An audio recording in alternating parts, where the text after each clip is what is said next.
Bienvenidos a los tips clínicos de hábitos orales, una mirada desde la neurociencia.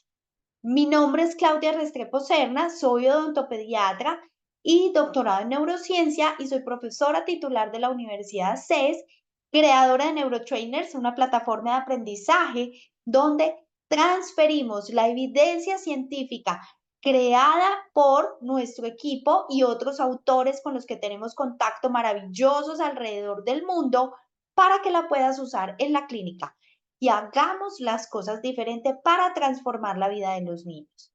Entonces, vamos a empezar cargando estos tips clínicos para concebir esos hábitos orales de una forma distinta. La epigenética es uno de los principales mediadores de la conectividad entre el cerebro y el procesamiento facial. Realmente, esa epigenética, que son los factores ambientales, representa el 85% de la etiología de los hábitos. Solo el 15% está representada en la genética. ¿Cuál es la etiología? Alteraciones del sistema nervioso autónomo, trastornos en el metabolismo de los neurotransmisores, descenso de la lengua y no solamente para la deglución, también para los hábitos de succión, también para los hábitos de respiración bucal. Inflamación y edema de diferentes estructuras de la faringe, adenoides, amígdalas, la úvula, etcétera, y construcción de hábitos. Empecemos por hablar de la respiración bucal. Cuando se respira a través de la boca, activamos el sistema simpático. Recordemos que el sistema nervioso autónomo tiene el sistema simpático y el sistema parasimpático. El sistema simpático es el que activa y el parasimpático el que baja la frecuencia, relaja.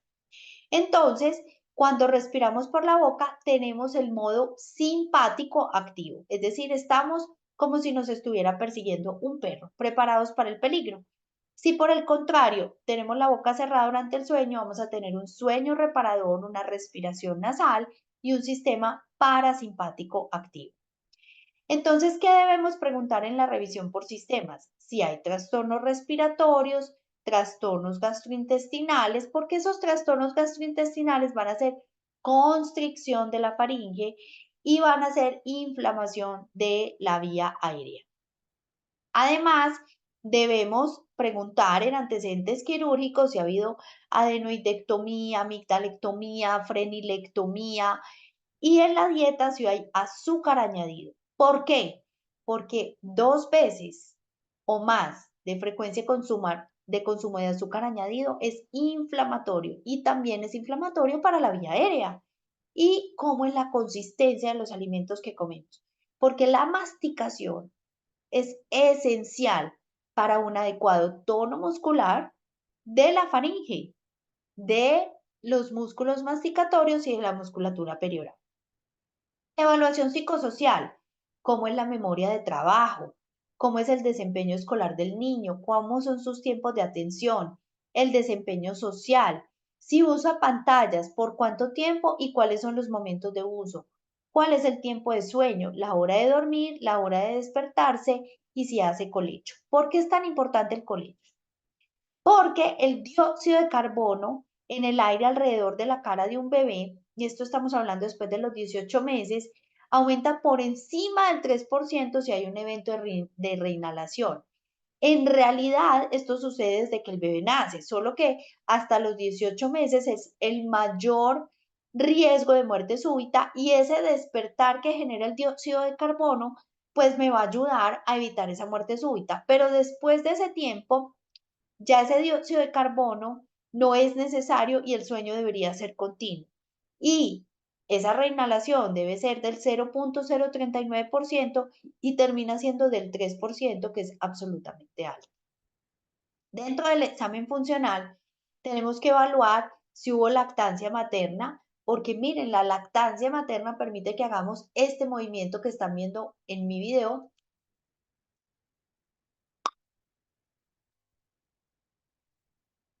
¿cierto? Mientras que el biberón desciende la lengua. ¿Cómo es la consistencia de la alimentación complementaria? cómo inicia esa masticación, cuál es el momento de inicio, cómo es la cantidad y calidad de los nutrientes, si hay contenido de triptófano, de tirosina, y si ha habido hábitos como el chupete, la succión digital, la onicofagia. Miren, la postura también es clave y por eso es tan importante iniciar esa alimentación complementaria cuando hay posición erguida de la cabeza.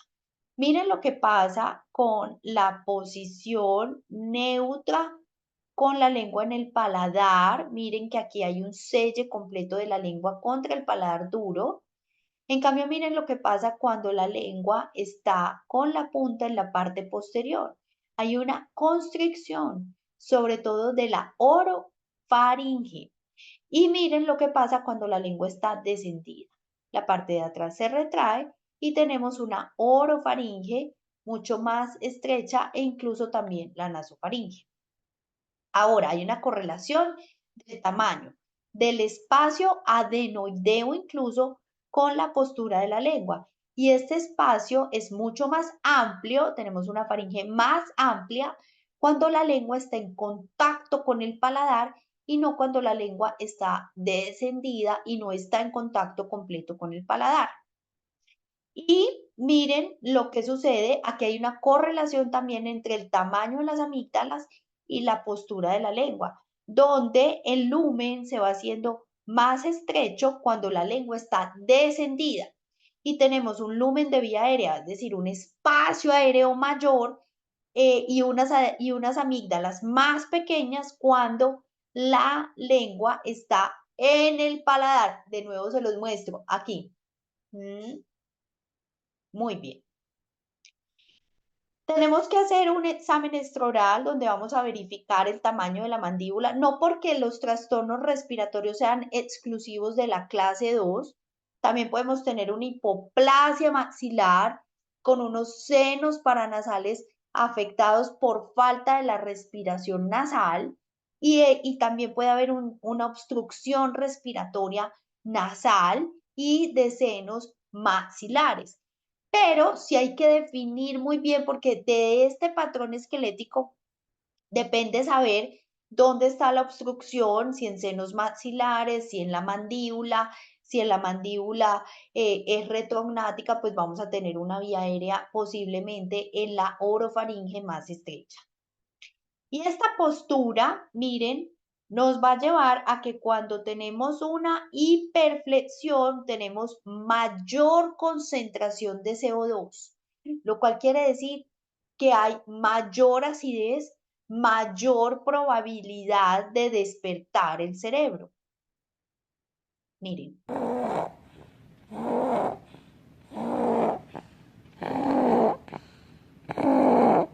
Y tenemos una respiración que claramente es más acelerada. Vamos a hacer una evaluación nasal con el espejo a entre 30 y 45 grados para poder ver los cornetes inferiores y algo de los cornetes superiores. Aquí, por ejemplo, vemos edema, vemos eritema y vamos a levantar la punta de la nariz siempre para hacer este examen. Vamos a evaluar las relaciones molares y caninas.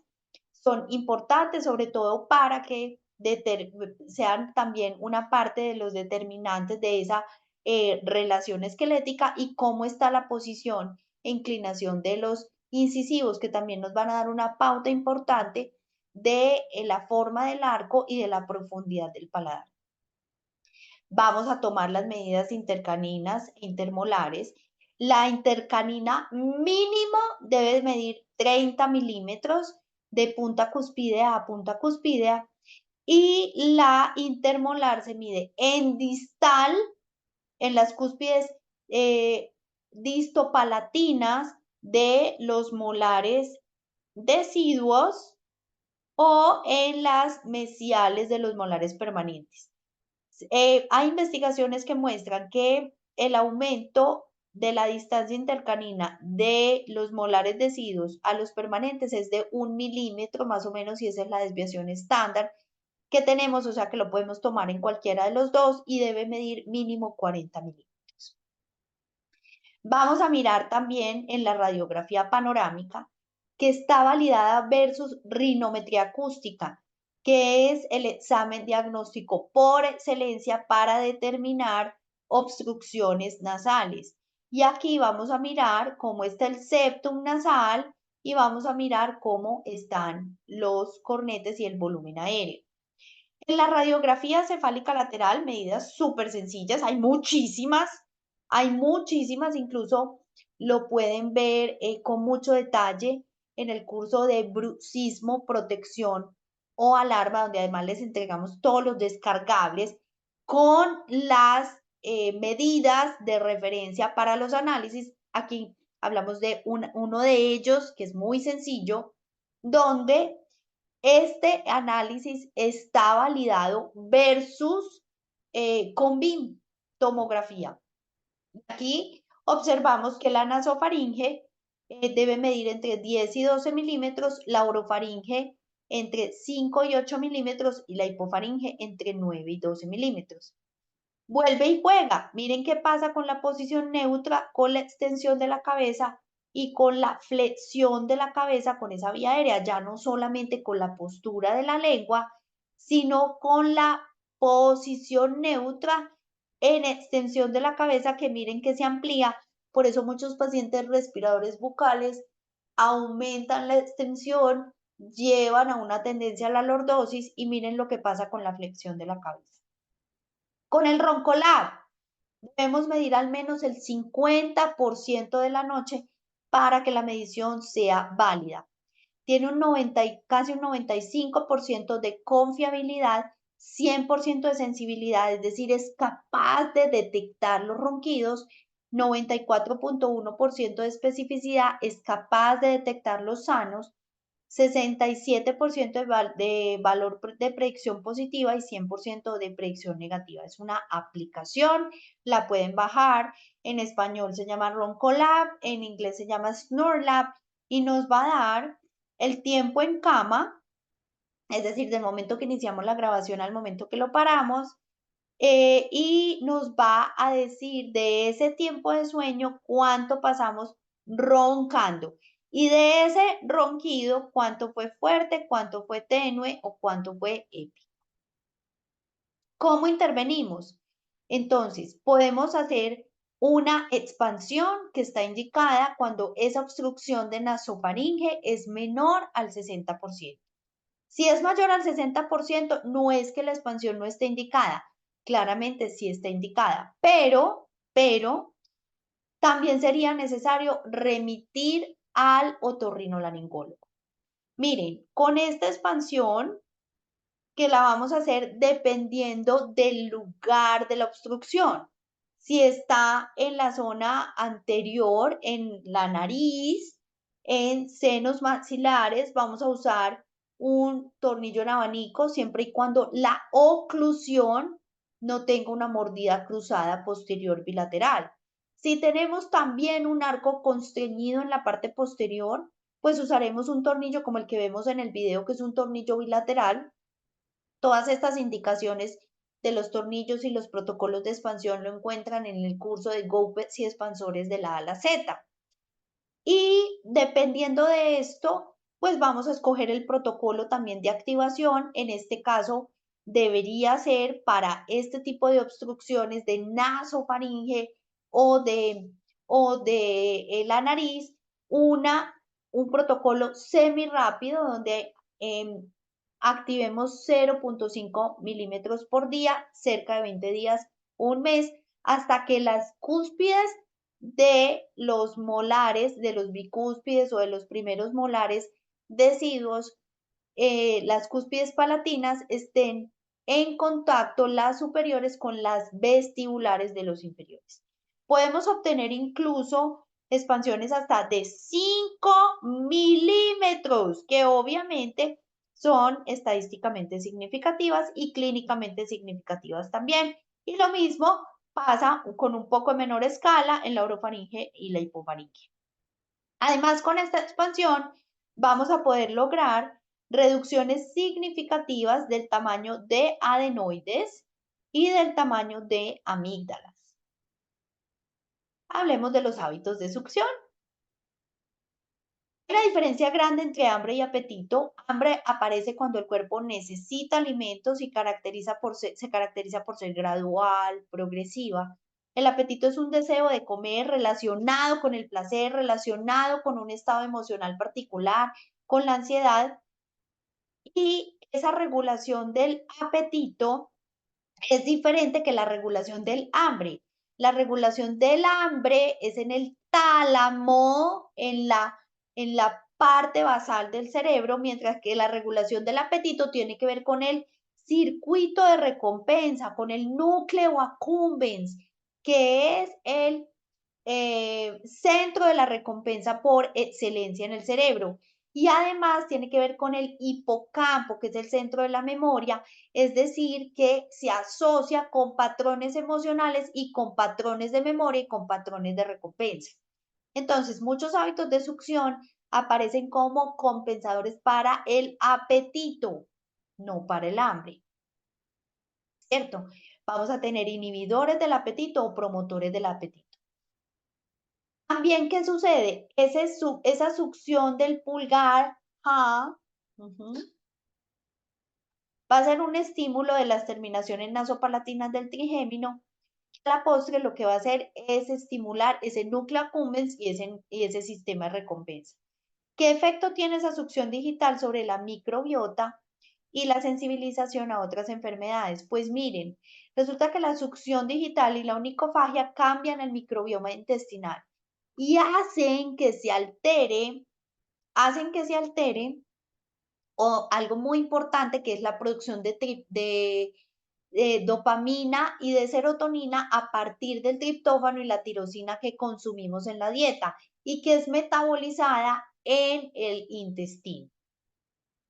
Entonces está relacionado con enfermedad de Crohn, está relacionado también con enfermedad de Bowel y con colitis ulcerativa. La succión digital y la onicofagia se relacionan con sensibilidad atópica, con asma, con rinitis alérgica, precisamente por el cambio de microbiota oral que también se causa. Ahora, ¿qué es más importante?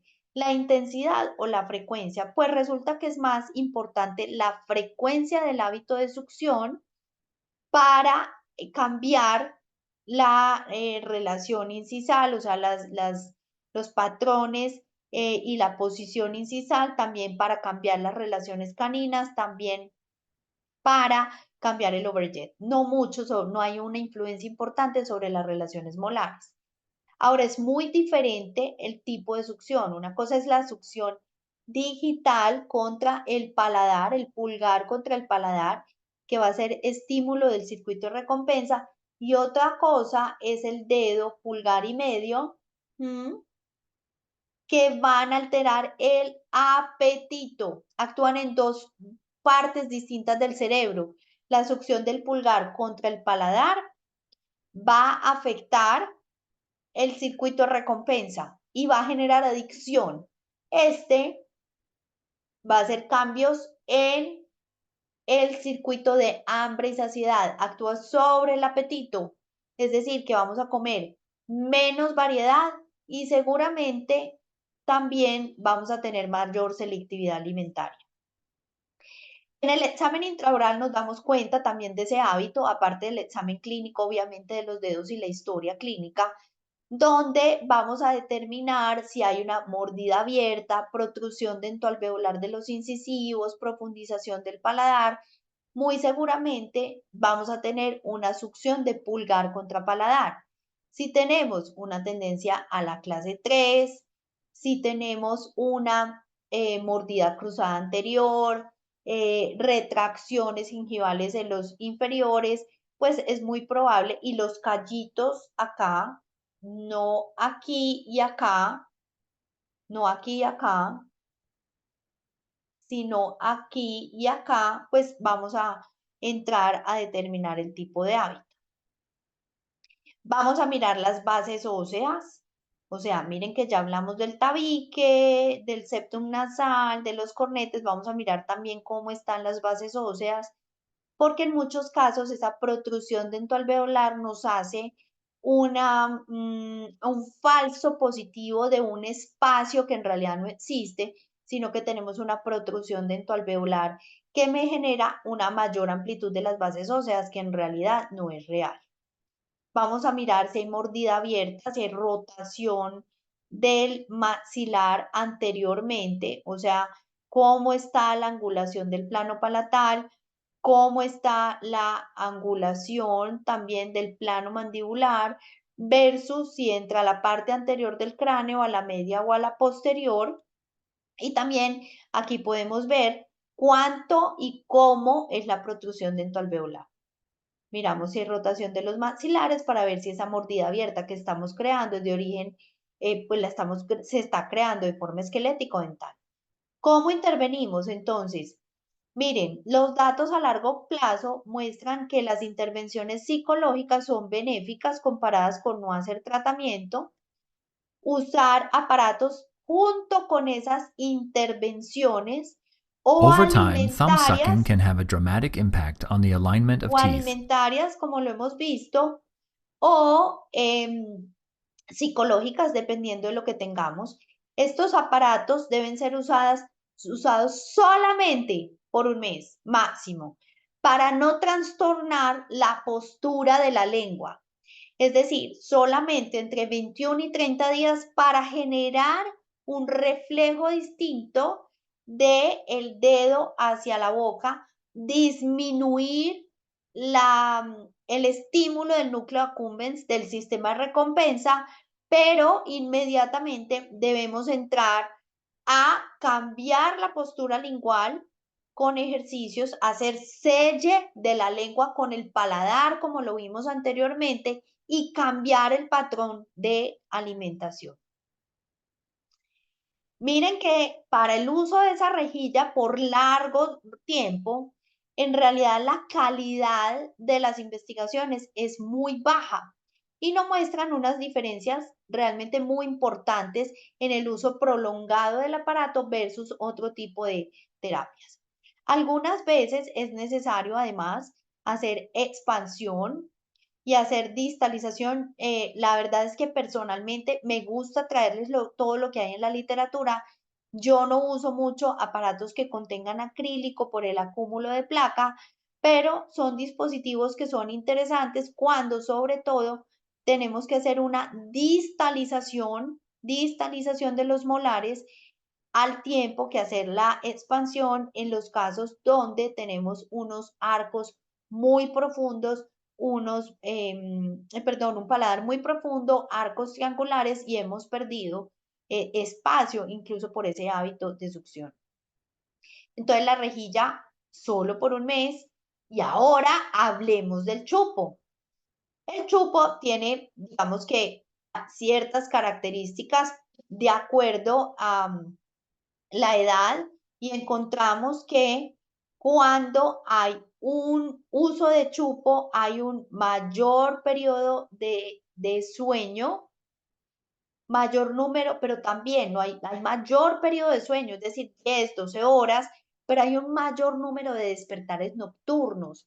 Y la razón es que el bebé al succionar genera ruido, genera un estímulo en el sistema de recompensa. Entonces, al generar el estímulo en el sistema de recompensa, se prende el simpático y ahí mismo se despierta ese cerebro y fuera de eso, miren,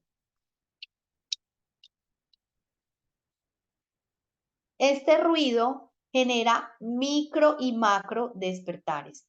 Y hay mayor dificultad en bebés con chupo y succión digital para conciliar el sueño, porque si no hay ese chupo, vamos a tener mayor latencia de sueño, o sea, mayor tiempo que pasa desde el momento que nos vamos a la cama hasta el momento que nos quedamos dormidos. La transición a la alimentación con el biberón. Entonces, ¿cuándo debemos usar ese chupo?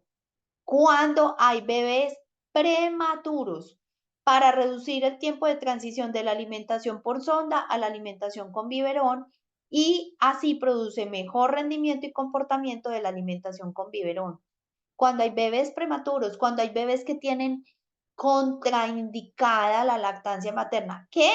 Claudia, ¿qué está diciendo? ¿Está loca? Sí. Hay mamás que tienen, por ejemplo, desarrollan cáncer durante el embarazo, no pueden lactar.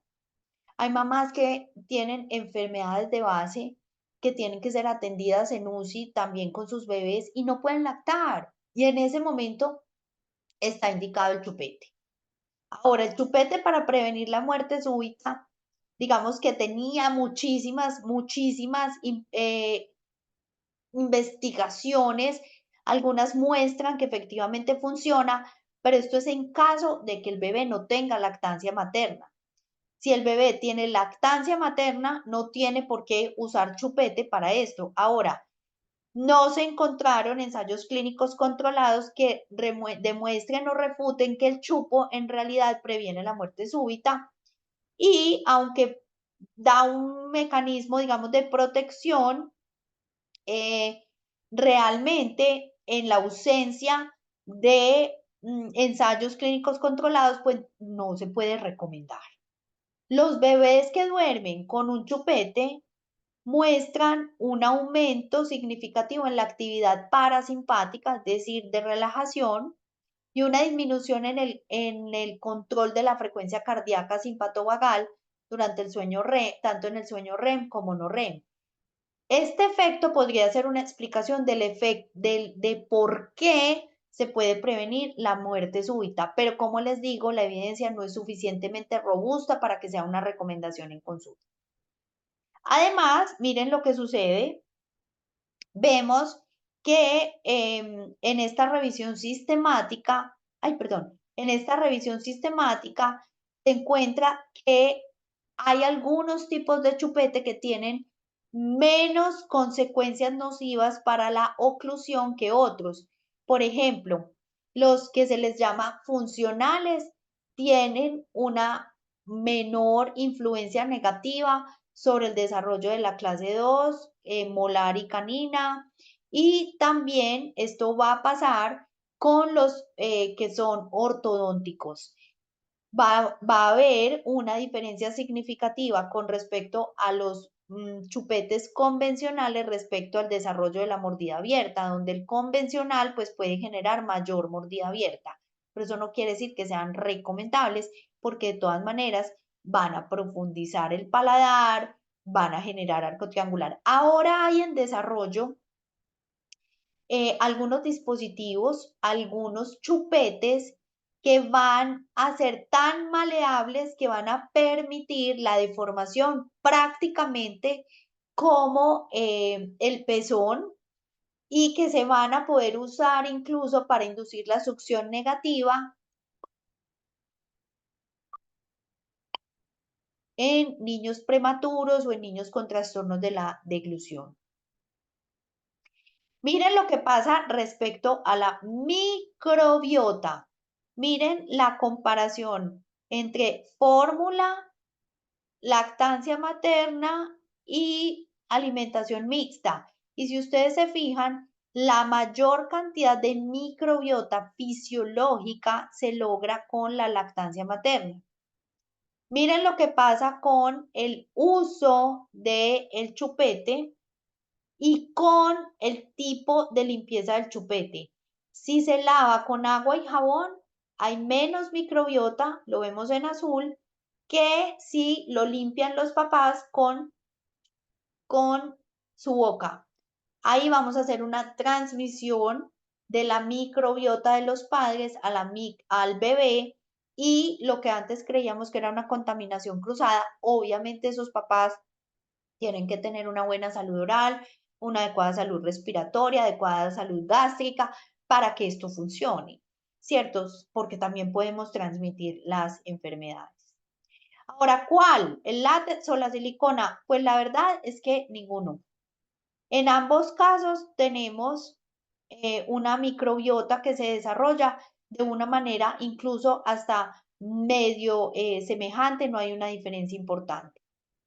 Y miren lo que pasa acá, esta es la asociación entre los hábitos deletéreos y el desarrollo de asma, donde el uso de chupete induce, es un predictor de el desarrollo de asma. Al igual que también puede ser causante de eczema, pero cuando ese chupete es limpiado por los papás, disminuye la sensibilidad para tener eczema. ¿Sí? ¿Qué pasa con la deglución?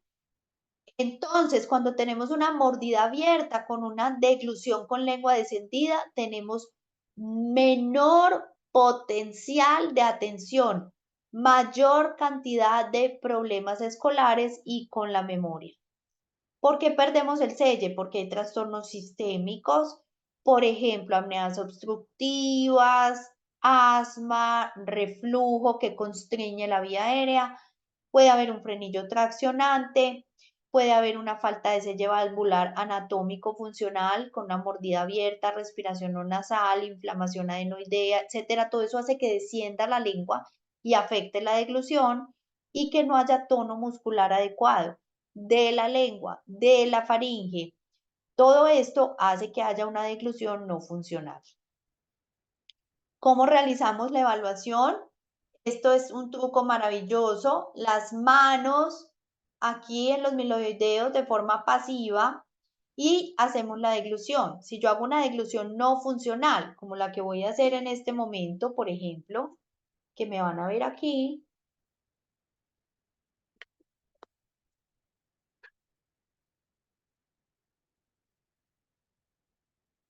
ahí hice una deglución no funcional con mi lengua puesta entre los incisivos, ustedes van a sentir dos brincos en el miloideo. Pero si yo hago una deglución invisible,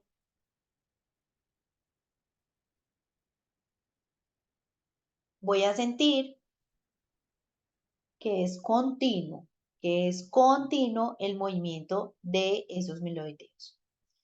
Vamos a evaluar cómo está el frenillo en las clasificaciones 3 y 4, definitivamente es quirúrgico, perdón, en la clasificación 5 y 6 es quirúrgico, en la 4, en la 3 y en la 4 podemos definir si solamente es necesario hacer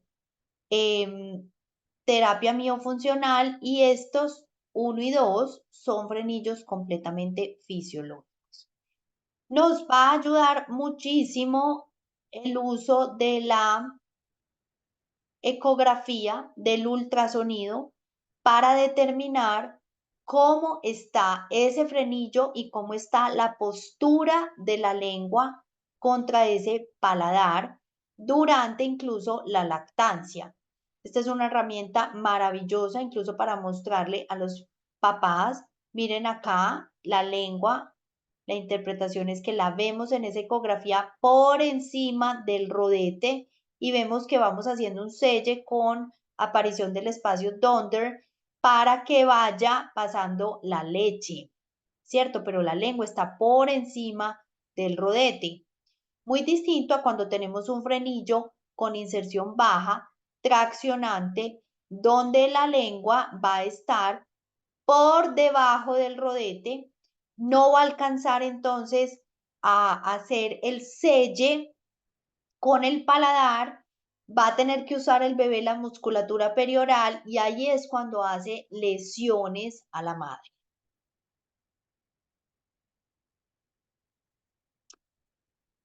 ¿Qué tenemos aquí? Entonces, ¿qué pasa con la evaluación tridimensional de la postura de la lengua y en la articulación del lenguaje? Entonces, cuando tenemos un frenillo traccionante, una postura descendida, una postura inadecuada de la lengua en reposo, vamos a tener alteraciones en la mordida abierta y vamos a tener alteraciones en la postura de la lengua en reposo y en la deglución. Cuando aparecen estas mordidas abiertas, además algo muy impresionante es que lo que genera esa mordida abierta generalmente es inherente a algo que provoca acidez. Por ejemplo, postura inadecuada en flexión que me genera respiración bucal y esa respiración bucal está relacionada con acidez. Entonces desmineraliza los dientes. Y en este caso, por ejemplo, en esos dientes desmineralizados hay la posibilidad de que el roce constante de la lengua, la interposición entre los incisivos, genere desgaste dental. ¿Cómo intervenimos? Entonces, pues es definitivo hacer la resección de ese frenillo, la intervención de ese frenillo, sobre todo si estamos hablando de la clasificación 5 y 6. Podemos usar una técnica donde usamos una cirugía bastante sencilla, la frenilectomía, donde marcamos el espacio con una mosquito, una portaagujas después de la anestesia y hacemos un corte limpio después de haber puesto la anestesia que nos va a disminuir el sangrado. Yo incluso ahí hago la inserción de la tijera y termino de separar la parte interna de ese frenillo. También se puede usar láser de CO2 y miren lo sencillo, incluso sin anestesia. Es un procedimiento que no dura más de 2 minutos. Siempre, absolutamente siempre, después de hacer esas resecciones, es importantísimo, clave, hacer masajes en los rodetes para aumentar la sensibilidad y la propiocepción en la boca y generar todo ese nuevo patrón neural alrededor de una lengua que ya asciende al paladar. Y miren que no es exclusivamente en la lengua, hay que hacerlo en los rodetes, en el piso de la boca, en la encía, ¿sí? Y cuando son niños que están más grandes, pues ya no solamente vamos a hacer ejercicios con los dedos 3 veces al día, sino que también tenemos que promover el ascenso de esa punta de la lengua para la fonación. Esto es educación, de nuevo, para la postura lingual. Aquí no hay un trastorno franco aún, y esto es muy importante definirlo para saber cuándo trabajamos con nuestro equipo transdisciplinario. Todos deberíamos saber educar en función orofacial. Los pediatras, los odontopediatras, los ortodoncistas, los fonoaudiólogos, los otorrinos, los fisioterapeutas, todos deberíamos saber educar, no todos intervenir, es distinto. Y no está indicado como patrón 1 el uso de la rejilla, a excepción que haya una mordida abierta, donde vamos a usar la rejilla simplemente para que sea un obstáculo para la protrusión de la lengua. En más o menos un mes, mes y medio, debería estar cerrando esa mordida y en ese momento empezar a hacer patronamiento miofuncional. La rejilla para la deglución se usa inferior, no superior, para que la lengua pueda ascender el paladar, porque si no, no estamos haciendo nada. El uso debe ser solo por un mes, porque miren que las diferencias realmente en reposo se dan es durante ese mes. Después, si yo lo dejo más tiempo, fíjense que vamos volviendo a los patrones alterados. Entonces, tanto en reposo como en deglución, la evidencia nos muestra que debe ser usada solo por un mes. Y luego hacer los ejercicios. Este es el caso del ejercicio sombrilla clic.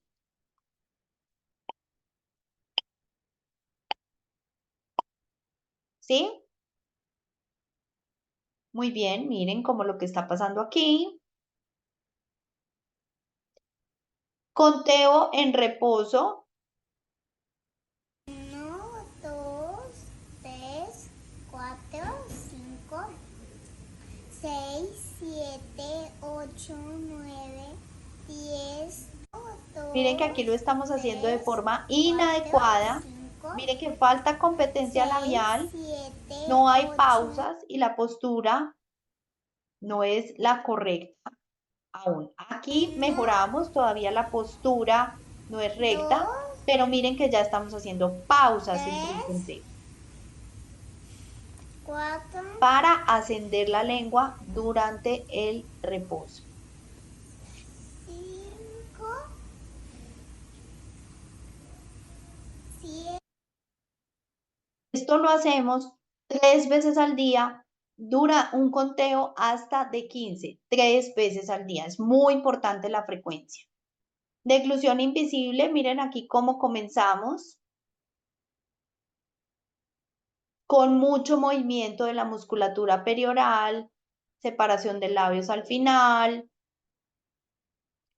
Y miren lo que está pasando aquí, cómo vamos mejorando. Unimos los molares, la enseñanza es, unimos molares, tomamos la bebida, inspiramos y en ese momento deglutimos. Este tipo de aparatos prefabricados interfieren con la postura de la lengua y separan los dientes más allá del espacio libre interoclusal. Por lo tanto, para patronamiento de deglución no están indicados, porque alteran la postura de la lengua y alteran el espacio libre interoclusal. Efectivamente, puede llegar a cerrar la mordida, pero inmediatamente usted retira el aparato, la función no está bien. Ok, el Vacuum Activator, con el cual estamos haciendo una investigación interesantísima con unos resultados preliminares fantásticos. Lo que va a hacer es que la válvula se contrae cuando estamos haciendo la succión de vacío de la lengua con el paladar y ahí vemos que hay tono aumentado, mejora el tono de los músculos faríngeos también, la lengua, los músculos faríngeos, los labios, etc. Este lo usamos media hora al día, 3 veces al día. Y otros aditamentos para el sello labial como la placa Comfort, Lip Locker, Lip Seal, todos son maravillosos. Lo importante es que estén ubicados acá, no interfiriendo en la oclusión. Ejercicio del globo, que son ejercicios miofuncionales en frenillos traccionantes, borderline, con empujar la lengua, sostener palillos, hacer cara de primate, tocarse los dientes para mejorar esa motilidad de la lengua. Hablemos un poco de onicofagia. La onicofagia, comúnmente conocida como morderse las uñas, es una afección crónica de naturaleza repetitiva y compulsiva que generalmente se observa en niños y adultos jóvenes. Hay múltiples factores que influyen en el desarrollo de morderse las uñas, desde componentes genéticos hasta afecciones psiquiátricas. La prevalencia oscila entre el 20% y el 30% y está clasificado en el DSM-5, que es el Gold Standard para enfermedades mentales, como un comportamiento repetitivo enfocado en el cuerpo. Puede ser también una deficiencia de calcio, de fósforo, de magnesio y de queratina, donde inconscientemente el cuerpo empieza a buscarlo en las uñas. Por eso es importante hacer examen de vitaminas y de minerales en sangre.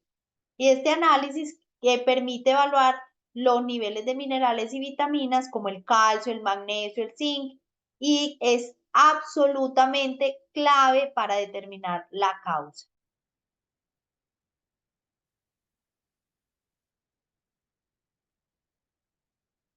En el apretamiento máximo que es ejercido durante la onicofagia se encuentra alta actividad de los músculos masticatorios y por eso hoy se ha tipificado también como un tipo de bruxismo de vigilia.